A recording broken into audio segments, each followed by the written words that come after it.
It's just been a long road. I came to Japan single and alone, and now I have a whole husband and a baby in my belly. This is gonna be my last video before I take a break because obviously I'm pregnant and this is my due date month. And sitting down is hard because I have pain in my hands. So when I'm like editing and stuff like that, it really hurts and swelling from sitting too long. So YouTube is the platform of choice that I'm gonna kind of shut off from. So if you want to see behind the scenes or more content, I'll be creating shorter form content with my phone on Instagram at kellymarita_lifestyle. So head over there and follow me. It's a new account. I've said this before, but I left my old account with like 17,000 followers just because I've changed so much throughout the years, and I've had that account since 2013. So, and it was before I was a creator. So I just wanted to start fresh and new. So follow me over there. This video is a bit of a reflection on my journey to Japan. I'm sorry if the background isn't that beautiful right now. We have some cleaning up to do still and probably not going to be done before the baby's here, but a lot of you guys have watched me from the very beginning when I first started social media. Like I moved to Japan 11 years ago. So 2013, I up and left after college. I don't even know what it's like to adult in America at all. Like I have no idea what it's like to really live there, and I don't go home very much, so I have like crazy reverse culture shock when I return home. It's just been a long road. I came to Japan single and alone, and now I have a whole husband and a baby in my belly.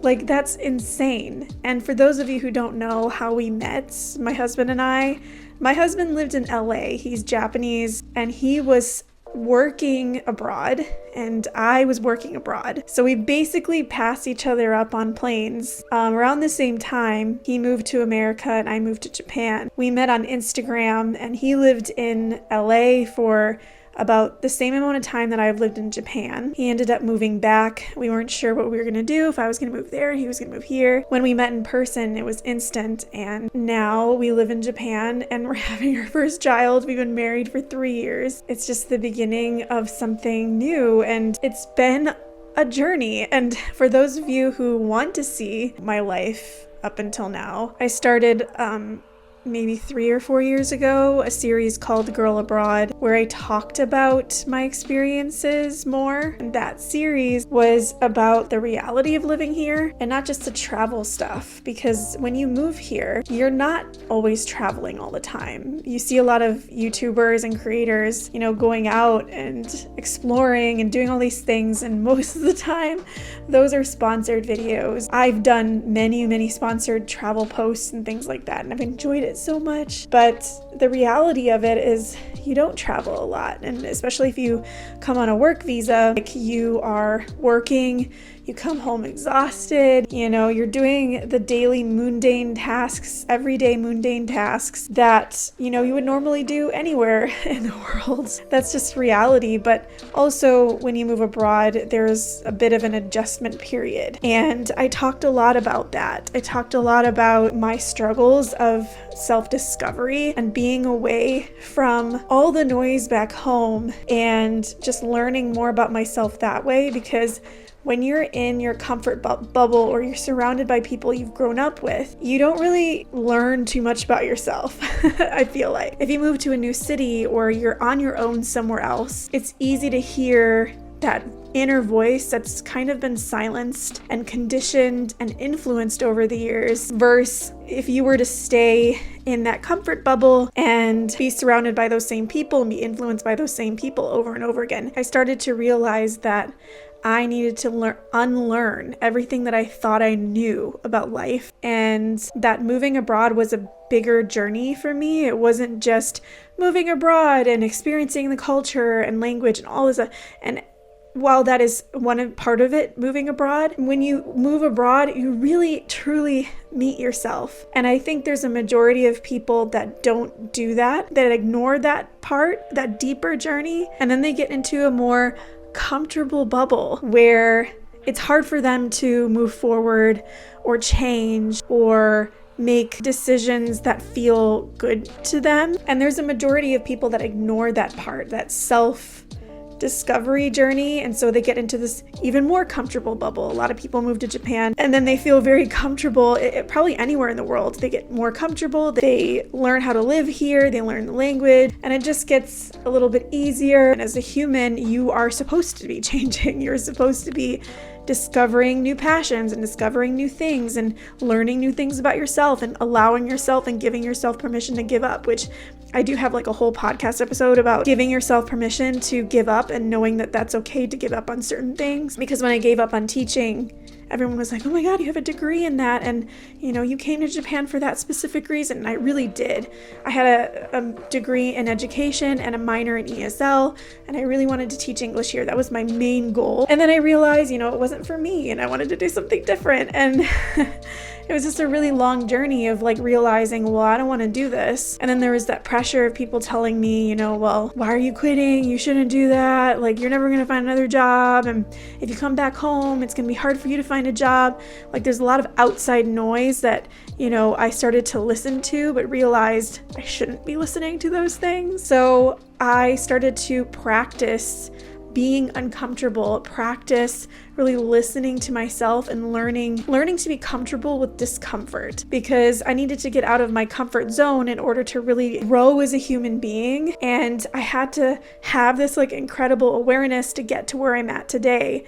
And I'm glad that I did that, because if I didn't, I think I would still be on that same loop of being an English teacher here in Japan and not ever moving up in the position that I was in. I didn't work for great companies either. I would have been in the same toxic relationships. I just look back at like this journey, and you can even see me going on some dates in some of my past videos, the struggles that I went through, the difficulties that I went through here in Japan, because Japan is really put on this pedestal, right? It's like this magical world where everything is perfect. And now with like TikTok and social media and like short form content that we're mindlessly scrolling through, we see a lot of content that's not exactly the truth of what it's really like to live here, especially because so many people are on different visas. I've talked about this in my content before. There's people here on military, there's people here on marriage visas, there's people here that are just traveling and leave the country and then they come back, and we don't know that much about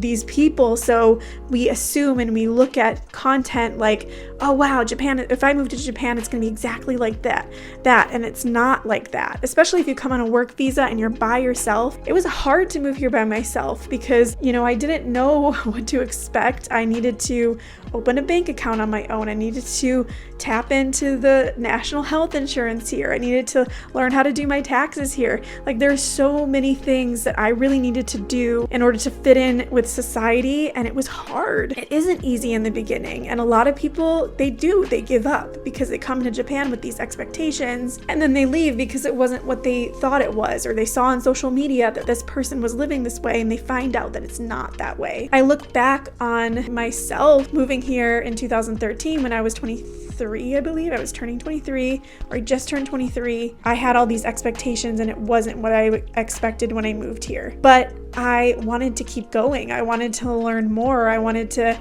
get better at what I was doing. And I started to grow thick skin. I didn't want to leave Japan on a negative note. You're going to have all these struggles and stresses, and I did have those. And I didn't want to leave Japan being like, oh, Japan is horrible and I had all these bad experiences. I started to tell myself, I don't want my life to be like this. I worked for toxic companies. I was learning to create a life that made sense to me. I realized that in order to create a life that I loved here in Japan, I needed incredible awareness, self-leadership skills, pretty strong intuition.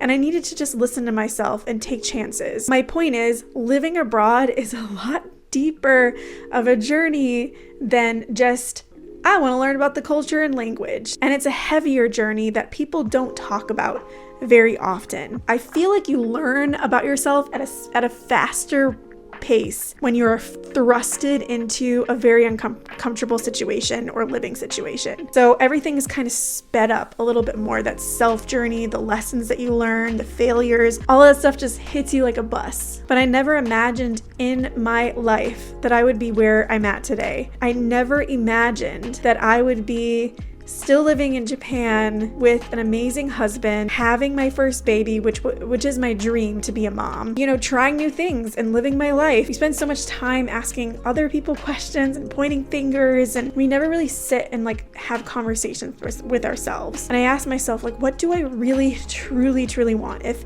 there were no other outside influences, if, I never met this person or that person, or if my family was okay with everything that I did and didn't have an opinion about it, what would I do? What is my reason and why? And does this excite me? Does this light my fire? I don't know. You have to ask yourself those things, because if you don't, then you just end up in a deeper and deeper hole that is a little bit harder to dig out of. But it's also important to not stress about the future all the time. You also want to stay in the now as much as possible and think about what are the actions that I can take now to make my life so incredibly awesome. I did not think this way years ago. I didn't have the strength or the wisdom or the guts that I have now, and it's crazy to really truly look back on that. And then 3 years of marriage later with my amazing husband, after meeting him in LA, you guys can watch us meet for the first time in past videos. When I found out I was pregnant, I was like, oh my gosh, I'm pregnant. And then at the same time, I was like, oh shoot, I'm pregnant.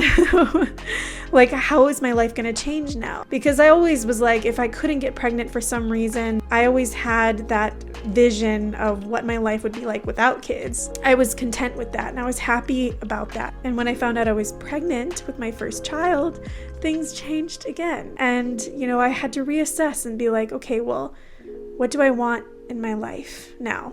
What do I want to do in my life? How much time do I want to dedicate to this business that I started? Because I started a business for 2 years. I was working for myself when everybody told me that I couldn't, and it's hard, and you need this degree and that degree. And I ignored it all, and I proved to myself that I could do it and I could pay off all my debt, which I did.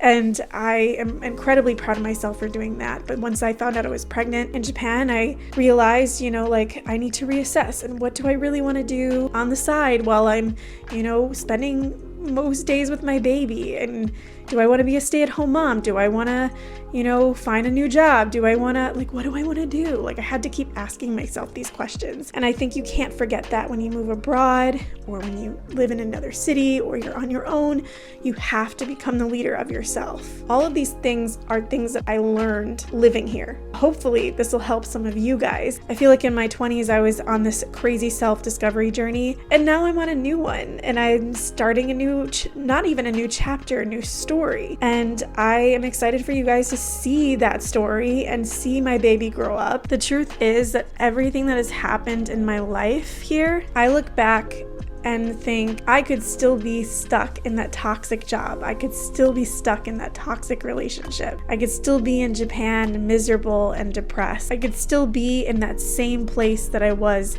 years ago. I'm so happy that I did move to this country, because it changed me for the better. Social media brought me to my husband. Everything just connected. And it was because I had this incredible self-awareness, and to do what I felt in my heart and in my soul to do, because that's what living an ikigai lifestyle is when you listen to your ikigai is the meaning of your life. It's your being, it's your soul.